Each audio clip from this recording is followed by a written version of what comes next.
Madhya Pradesh time. नमस्कार, Madhya Pradesh time में आप सभी का स्वागत है। मैं हूं कपिल मिश्रा। आइए करते हैं खबरों की शुरुआत।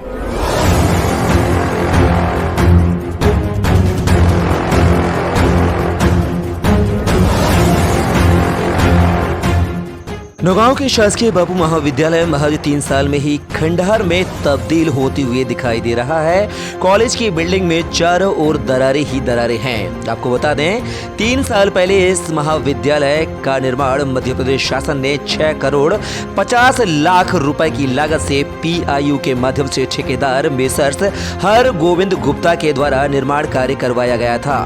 लेकिन अब घटिया निर्माण की वजह से बिल्डिंग महज 3 साल के अंदर ही जर्जर होते हुए दिखाई दे रही है। मामले को लेकर जब मीडिया ने जिम्मेदार अधिकारियों से बात की तो अधिकारी गोलमोल जवाब देते दिखाई दिए। वहीं आपको बता दें कि इस महाविद्यालय में करीब 6000 से अधिक छात्र छात्राएं अध्ययनरत है, लेकिन इन बच्चों की जान और भविष्य से जिम्मेदार अधिकारी अपने भ्रष्टाचार की वजह से खिलवाड़ करते नजर आ रहे हैं। चलिए अब आपको बताते हैं कि पूरा मामला क्या है। नौगांव का शासकीय बापू महाविद्यालय के निर्माण के लिए दिनांक 23 मार्च 2017 को 6 करोड़ 50 लाख बजट पास हुआ था, जिसकी निर्माण एजेंसी PIU यानी कि संभागीय परियोजना यंत्री को बनाया गया था, जिसका ठेका मेसर्स हर गोविंद गुप्ता को दिया गया था। बिल्डिंग 2.5 साल में बनकर कंप्लीट हो गई और दिनांक 6 दिसंबर 2019 को PIO ने बिल्डिंग कॉलेज प्रबंधन को हैंड ओवर कर दी। वही बिल्डिंग निर्माण के बाद 5 साल तक की म्याद थी, जिसमें बिल्डिंग की मरम्मत का कार्य करवाया जाएगा। लेकिन यह बिल्डिंग अपनी समय सीमा के पहले ही महज 2 साल में ही अपनी बदकिस्मती के आंसू बहा रही है। जब पूरे मामले को लेकर शासकीय बापू महाविद्यालय की प्रभारी प्राचार्य पुष्पा सांबेदी से बात की गई तो उन्होंने कहा कि बिल्डिंग में चारों तरफ दरारें हैं, जिसकी जानकारी मैं PIO विभाग को दे चुकी हूं, लेकिन अभी तक उसकी मरम्मत नहीं हुई है। जब प्राचार्य से गुणवत्ता विहीन काम को लेकर सवाल किया गया तो उन्होंने भी बात स्वीकार की और कहा कुछ तो प्रॉब्लम है, क्योंकि बिल्डिंग में चारों ओर दरारें ही दरारें हैं। आइए आपको सुनवाते हैं शासकीय बापू महाविद्यालय की प्रभारी प्राचार्य पुष्पा सांबेदी ने क्या कुछ कहा। हाँ, मुझे जानकारी है और इसके लिए मैंने PIU के जो इंजीनियर हैं मयंक शुक्ला जी, उनसे भी बात की थी। यहाँ पर उनको एक लेटर और यहाँ की फ़ोटोग्राफ्स भेजे गए थे। इसके पश्चात उन्होंने अपना एक ठेकेदार यहाँ भेज करके कहलाया था कि हम इसको तत्काल ठीक करेंगे, आश्वासन दिया गया है। इसके संबंध में पहले से ही चर्चा हो गई है और आने के लिए कई बार कॉल किया गया है। लेकिन मैम, गाइडलाइन के अकॉर्डिंग 5 साल के पहले तो कोई ऐसे डैमेज नहीं होना चाहिए बिल्डिंग्स को या फ्लैट्स को। तो ये आपको लगता है कि गुणवत्ता विहीन निर्माण किया गया है क्या? ये मैंने उनके संज्ञान में ला दिया है। उनका ये कहना था कि ये जो क्रैक आए हुए हैं ये पिलर में नहीं है, ये बाहरी परत में है, ऐसा उन्होंने मुझे बताया है। यहाँ पर हमारे जो नोडल अधिकारी हैं संजय सिंह, उनकी इससे चर्चा, उनसे भी कई बार चर्चा हुई है और यहाँ पर आकर ठीक कराने के लिए उन्होंने आश्वासन दिया। कब पत्राचार? वो लगभग जब हमारा कॉलेज का लोकार्पण हुआ है उसके बाद में रिमाइंडर वगैरह भेजे गए क्या विभाग को?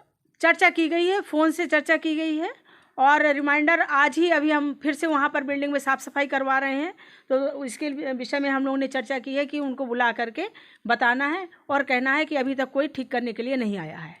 मैम, तो क्या मानते हैं कि जो बिल्डिंग का निर्माण हुआ है वो घटिया क्वालिटी में हुआ है, रॉ मटेरियल का यूज़ किया गया है, जिस वजह से दरारें आई हैं बिल्डिंग्स में? अब इसमें इंजीनियर का जो कहना है और जो यहाँ पर देखा जा रहा है तो इसमें कुछ प्रॉब्लम तो क्रिएट हो रहा है, क्योंकि जो बिल्डिंग में है वो दरार काफ़ी है। तो ये इंजीनियर इसके विषय में बता सकते हैं कि क्यों इसमें ऐसा आया हुआ है। तो आपने सुना कि महाविद्यालय की प्राचार्य पुष्पा सांबेदी ने निर्माण कार्य में गुणवत्ता को लेकर सवालिया निशान खड़े किए। वहीं अब पूरे मामले को लेकर संभागीय परियोजना यंत्री के अधिकारी EE मयंक शुक्ला से जब पूरे मामले को लेकर बात की गई तो उन्होंने साफ साफ अपना और अपने ठेकेदार का बचाव किया और कहा कि पिलर में कोई दरार नहीं है, यह सिर्फ बिग वर्क है जिसके माध्यम से पाइप अंडरग्राउंड नीचे उतारे जाते हैं। कभी कभी गर्मी और ठंडी की वजह से ज्वाइंट छोड़ देते हैं, जिससे दीवारों में दरारें आ गई हैं।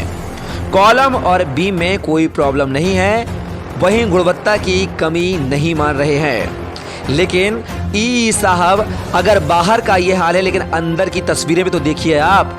अंदर जो बीम के पिलर हैं वह भी दरारों से भरे पड़े हैं। कुल मिलाकर ठेकेदार की कमी और गलती पर पर्दा डालते हुए नजर आए ई मयंक शुक्ला। आइए आपको सुनवाते हैं कि क्या कुछ कहा ई मयंक शुक्ला ने पूरे मामले को लेकर। उसमें एक्चुअली में जो वो आप जो उसको बता रहे हैं, एक्चुअली वो कॉलम्स नहीं है। पहले तो वो ब्रिक वर्क है जिसके थ्रू अपन रेन वाटर पाइप को उतारा, आपने देखा भी होगा पाइप उतरे हुए हैं उसके थ्रू। तो वो ब्रिक वर्क एक्चुअली में कभी क्या होता है, जब दो जॉइंट्स होते हैं तो वो कभी कभी छोड़ देते हैं, हमेशा का नहीं रहता है नॉर्मली, लेकिन कभी गर्मी या किसी ठंडी के कारण एक्सपेंशन या कॉन्ट्रैक्शन होता है तो ब्रिक वर्क छोड़ देता है। उसने चारों तरफ उसको छोड़ दिया है और हमने एसडीओ को भी बोला हुआ है, अभी कॉन्ट्रैक्टर को भी बोला है कि उसको वो अपने उसमें सही करेंगे, क्योंकि वो पीजी में भी है, उसको सही करेंगे और तुरंत ही सही करेंगे, विद इन वीक सही करके दिखाएं उसको देंगे। क्या आप मानते सर कि निर्माण समय में नहीं, इसमें गुणवत्ता की मैं नहीं बोल सकता।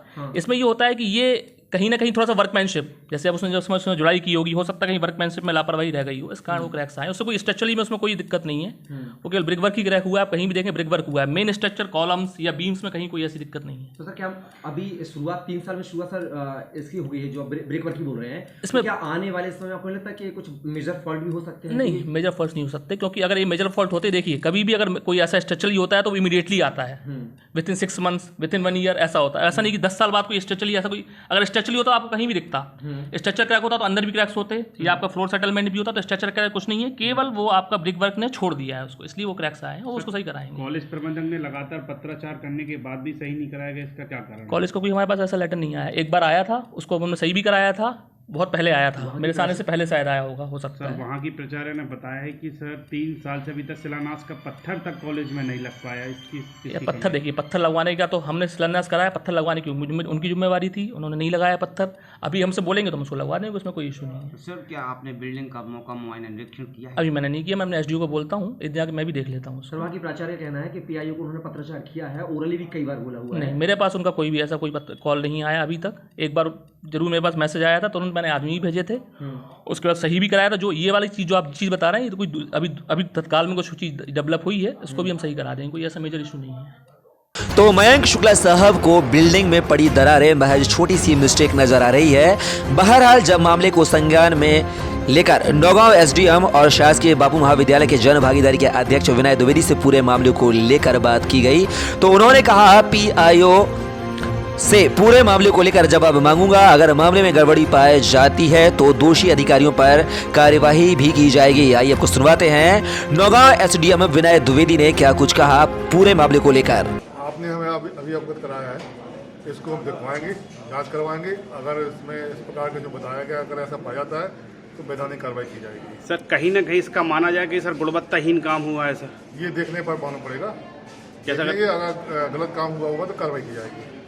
लेकिन पूरे मामले को लेकर अधिकारी कर्मचारी भले ही एक दूसरे पर आरोप मढ़ते नजर आ रहे हैं, लेकिन गड़बड़ झाला तो जरूर है। बिल्डिंग की मियाद 5 साल तक की है, लेकिन महज 3 सालों में बिल्डिंग का जर्जर होना सरकारी कर्मचारियों और ठेकेदारों की लापरवाही को उजागर जरूर कर रहा है। वहीं मीडिया ने भी सोए हुए अधिकारियों की नींद उड़ाई है, लेकिन अब आगे देखना यह होगा कि खबर चलाए जाने के बाद जो निर्माण कार्य है उसमें सुधार किया जाएगा या महज खाना पूर्ति की जाएगी। हालांकि जानकारी के मुताबिक बापू महाविद्यालय में मरम्मत का कार्य जरूर ठेकेदार के द्वारा शुरू कर दिया गया है।